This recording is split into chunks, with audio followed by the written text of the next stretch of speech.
Another basic introduction to Python. In the previous videos I talked about variables and how to work with them. Today I'm going to chain it up with conditional execution, which talks about how to handle decision making in Python.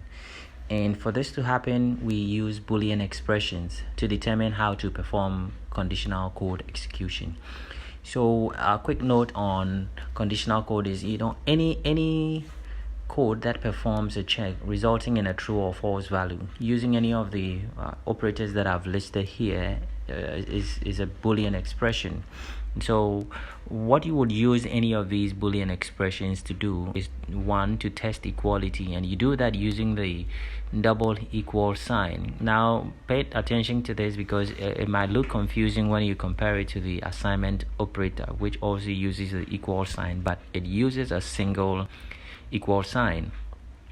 And then number two, you want to test inequality using any of the operators here. The not equal to is the first one, less than, and then you have greater than, you have greater than or equal to, and then you have less than or equal to.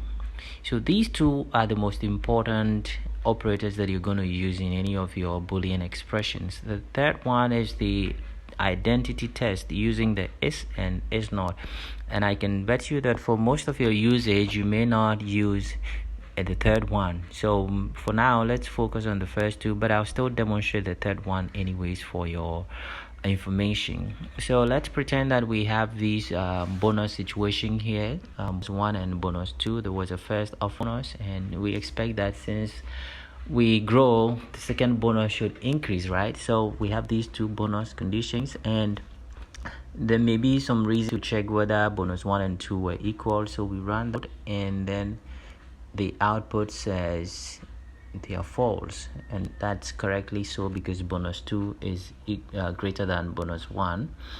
You check the inequality to see whether bonus 1 is less than bonus 2, and it says that it's true because bonus 2 is greater than bonus 1. And then you can run the opposite check, see, and it says it's false because bonus 1 is not greater than bonus 2. You can also add the equality to it. Is bonus 1 less or equal to bonus 2? That, and it says it's true because it's less. And then if you do the opposite, and so depending on your use case and what you're testing for, you can use any of these to check for equality or inequality. But as regarding the identity test, this example here might help to demonstrate it. So you may not be familiar with this here that we have.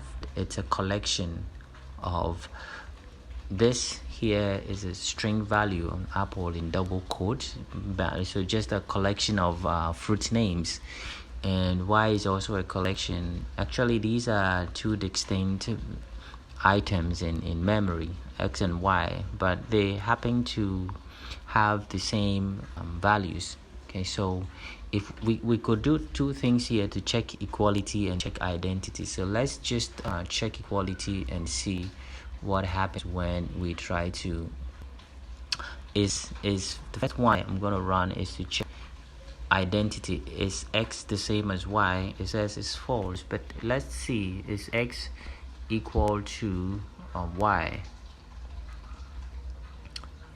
And we run that, and it says it's true because if you look at the data that they hold, the two hold the same kind of data. So you can clearly see that the test of identity and the test of equality are different. All right, but if you look at the third one, Z is equal to Y. Now let's run a test. Is Z equal to Y? If we do that, it says that it's true. Z is equal to Y because Z has been assigned the value of Y. They are pointing to the same item in memory. That's all I want to say about this topic. And then we can go on to make use of these Boolean expressions. So I've performed your test. What would you use the test for? And it turns out that you can combine the Boolean expressions here with an if statement to make some decisions in your code. So let's say that we have a boss and we want to say something to the boss based on the value of the bonus that we get. We got our first bonus, and the second bonus we had some expectation. So we say that if the bonus 2 is less than bonus 1, we want to ask boss what is happening. Okay, so let me finish up this statement. What's up? Else, that is, if this condition here is not the case, then just tell boss that what he has done is a nice work. See what we are gonna get, and it says nice work, boss. So clearly, since bonus 2 is greater than bonus 1, from the example above, we had the second branch, the else part of the conditional testing print out. Okay, so we can take this a little further. This is the simplest case, right? And you can use any of the operators above to do your testing. Okay, so let me bring in another situation that you can use the testing. You can actually chain the tests and have more sophisticated testing. So we now still have these two bonus situations here, bonus 1 and bonus 2. And then we do our first test. If bonus 2 is less than bonus 1, we want to ask boss what happened, and then we print out the message to the boss. All right. And then the second thing we want to do is want to check again if bonus 2 is equal to bonus 1, and then we want to tell the boss that he can do better if there was no increment in the bonus. Or in the last scenario, that is if bonus 2 is greater than bonus 1, then we want to tell him that he's done a good job. All right, so let's see which branch is going to execute in this code. You run it, and the answer that we get, let me run it. It says nice work. Okay, so this part of the conditional execution runs because, as you can see, now bonus 2 is not less than bonus 1, so it skips this part. Bonus 2 is not equal to bonus 1, so it skips this part and it comes to the third part and runs this part of the testing.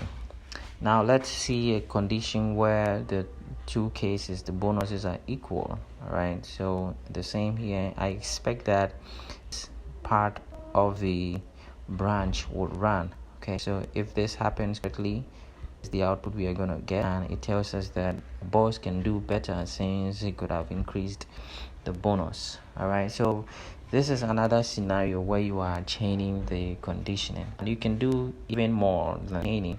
Also do a nested conditional, and I already ran this code for you to see. So let's say that you not only want to check that bonus 2 is less than bonus 1. All right, if the boss decreased the bonus in the second payout, you also want to see by how much he decreased it. And if he decreased the bonus for, say, more than $100, then we want to say this is very, very bad, boss. All right, so the reason what I'm using here is a function in Python. When I do this subtraction, when I do this check, I want to get the difference. I'm going to get a negative number. So this absolute here is a function in Python. We'll talk about more of this later on. Allows me to just get the positive value, and then I can compare it to this. All right, so when I do that, it tells me, so what this is going to evaluate to is I'm going to get the difference, and you can see that bonus 2 is 800. The difference between bonus 1 and 2 is 200. So it's going to print out very bad, boss. Okay, and you can do a lot more going forward with conditional execution. Once you get comfortable with how to do your Boolean tests, you can do a lot of things with this. I don't want to make this video too long, but just to illustrate what you can do with your if conditioning, because this allows you to begin to write very sophisticated pieces of code when you understand what you are doing. So I hope that this quickly illustrates for you how you can use if conditionals in your Python code. If you have any question, I would really be happy to respond to your questions. Thank you so much. I'll see you later.